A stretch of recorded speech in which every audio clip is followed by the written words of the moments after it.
With nature as the blueprint, ecological solutions are emerging to overcome the challenges of the new century. A new generation of designers, inventors, and everyday heroes are leading us from something must be done to something we can do. They're answering questions most of us don't even know to ask. The flag is flying in the corner. Steaks on the grill, we're drinking gasoline. In little houses by the freeway, we're living large in our American dream. Come on now. Hi, I'm Claude Genest. Welcome to Regeneration. This is the show that turns wastes into resources, turns problems into solutions, and mostly turns mindsets around. Now, we've all been hearing about the ecological problems, right? What are we going to do about it? Well, we're going to go out and showcase the visionaries, the designers, and the everyday people that are moving us from something must be done to something you can do.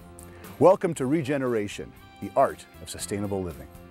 We ain't leaving till we're even, drinking and dancing in our compromise. Welcome to Isle Lamont, Vermont. Population seasonally ranging from 500 to 5,000. 12 square miles of glacially carved former farmland, now predominantly inhabited for its appealing shoreline access. This is where I've lived for the past decade, and where I've been trying to make sense of my impact on the land around me. I'm willing to bet you've been hearing a lot about green lately, and environmental, and ecological, and sustainable. And maybe beginning to wonder, what does it all mean? What exactly can you and I do in our backyards, in our homes, in our lives to become a part of the solution? Well, these are the questions we're going to explore in our next two shows. In this first show, we're going to move well beyond typical landscaping and gardening and teach you a system of ecological design called permaculture and show you how to begin to literally create backyard ecosystems. And in our next show, we're going to look at the inspiring, cutting-edge frontier of natural buildings and energy systems. But first, what does green even mean? To try to answer this, and to better understand what we can do around our homes to become part of the solution, I invited a team of eco-visionaries, landscape designers, energy experts, and architects to my home to discuss these topics. Over the next two shows, we'll discuss some broader, global issues, as well as some hands-on design techniques everyone can use around the home.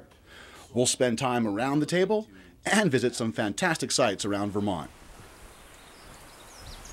Lately, I look around as green gets more and more mainstream, and I find myself scratching my head and going, what does green even mean anymore, you know?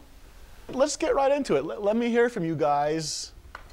For the viewer at home, what is green? Basically, try not to use too much of the natural resources that are around you. Don't try to extract too much from the earth that is not readily put back. I think from my perspective, what we're seeing is really looking at the evolution of the planet. And how do we be a part of that in a way that's sympathetic to the planet's future? Green isn't perfect. Green is in progress. Green is doing everything you can do yourself before you look to someone else.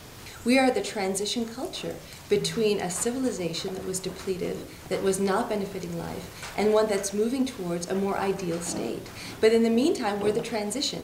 I think in the past, green has been associated in sustainability with sort of fads, nice ideas, healthy living, all of which I think are valid and true, but I think now people are beginning to see it differently, with global warming becoming clearly something that is altering the planet.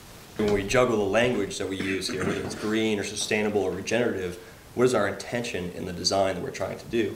If we're looking at just sustainability, is that really the knife edge between complete failure and total abundance? So why aren't we designing for abundance? Why aren't we designing for regeneration, for an abundance of social capital, abundance of economic capital, abundance of clean air, clean water, all those things that come out of the intention of our designs? So that's green to me. I think we should look more to the joy of living and to recapturing some of the best moments in our human history as species. The reverence for nature, the old Yankee frugality, waste not, want not, and then a lot of these other things that we're worried about really wouldn't be problems anymore.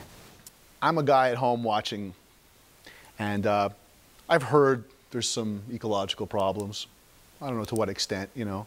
There's Al Gore says this and Rush Limbaugh says that. Who am I going to believe, right? And you know, quite frankly, what do I care? I want my beer to be cold. I want my water to be warm. I want my house to be comfortable. I got a big lawn.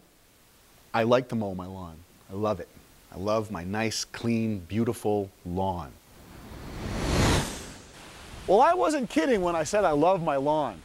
Well, at least for paths. For the rest of it, you see, I've gotten a lot of my answers from a system of ecological design invented in Australia by Bill Mollison and David Holmgren called permaculture. And the result is that what was a lawn has become a multi-yielding food forest, giving me profitable yields of food, fiber, fuel, forage, habitat, ecosystem services, and a fair amount of beauty and fun too, you might say. I want to show you.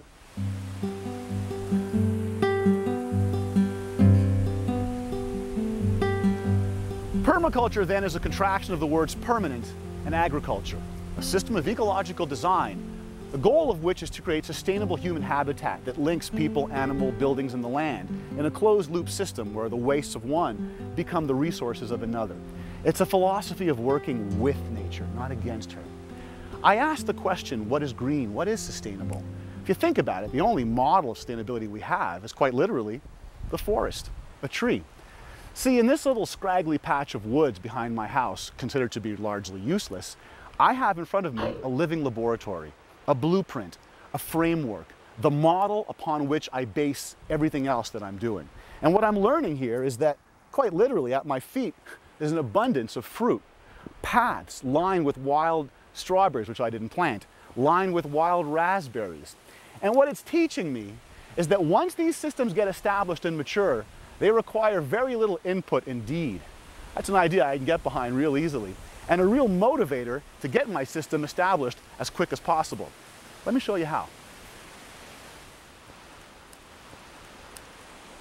As my observation continues, I notice that on my property, I inherited a whole bunch of big, beautiful black walnut trees. And I also notice that wherever I don't mow, I get new black walnut trees. So what? I know what you're thinking. We could talk about ecology and sustainability from a moral perspective, an ethical perspective. At home, you're saying to yourself, show me the money. Fair enough. This is the most expensive nut on the market. The wood off the tree is one of the most expensive veneer woods, one of the most cherished and beautiful as well. So you and I don't know where the stock market's going to be in 20 or 30 years. We can pretty much guarantee that we know what the value of beautiful hardwoods is going to be in 20 or 30 years. So what if you converted a quarter acre, a half acre, an acre of your big lawn into what is essentially your retirement fund, your college fund? Doing good for the planet, doing good by your pocketbook.